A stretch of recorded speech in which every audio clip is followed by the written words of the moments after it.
My name is Bryan Smith. I've been teaching for about 14 years now. I'm originally from Morganfield, Kentucky. It's a small town like 3 hours west of here. You know, you got a Walmart, you got cow fields, cornfields, that type situation. At a young age, my family relocated to Columbus, Georgia. And it took us from literally cow pastures and cow fields to like a metropolis, a larger city. I think it was the second largest city at the time. And it was a culture shock.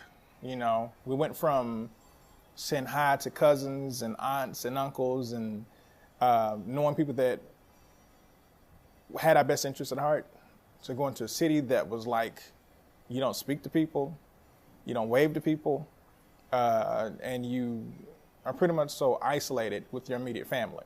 Then we came back to Kentucky after my senior year, and I kind of made my way through community college, transferred to U of L, and here I am 14 years later. I'm certified in language arts and social studies, grades 5 through 9.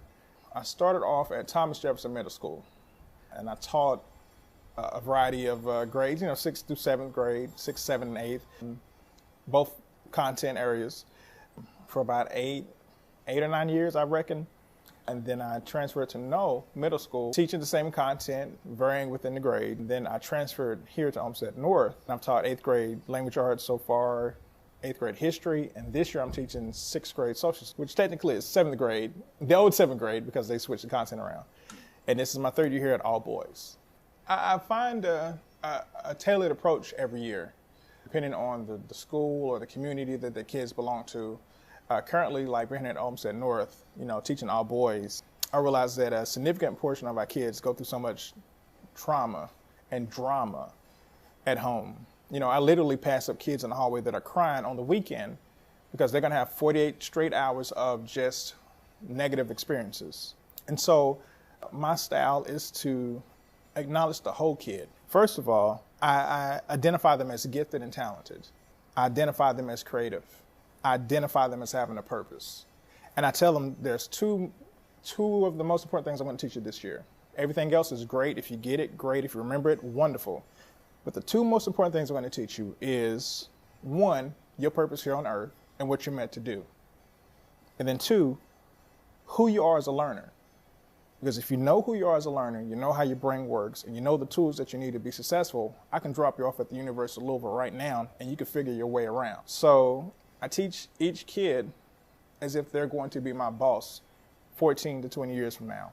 If I have a kid who is from another country, if it takes all year, I'm going to learn how to say his name in his language. I don't want any shortcuts. I don't want any nicknames. I want to say that kid's name the way that his parent named him, because that name means something. If I had my name, my last name wouldn't be Smith, so I'm not going to take it away from a kid. I refuse to call a kid from the Middle East an American name that was given to him just because someone didn't take the time to learn his original name. Also, I share a lot of my experiences and stories. I tell the kids, if you want a teacher that had straight A's in elementary, middle, and high school, who had both parents and got a car for graduation and knew they were going to college and was predestined to be successful, they need to check out of the classroom and find another teacher. Not that I have anything against teachers that have that experience, but that's not where I'm from. So I share those times in my life where when I lived in the projects, or when I lived in a trailer park, or when my mother was married to an alcoholic and he wasn't treating us right. I share those moments when there wasn't food in the refrigerator or lights and water was cut off.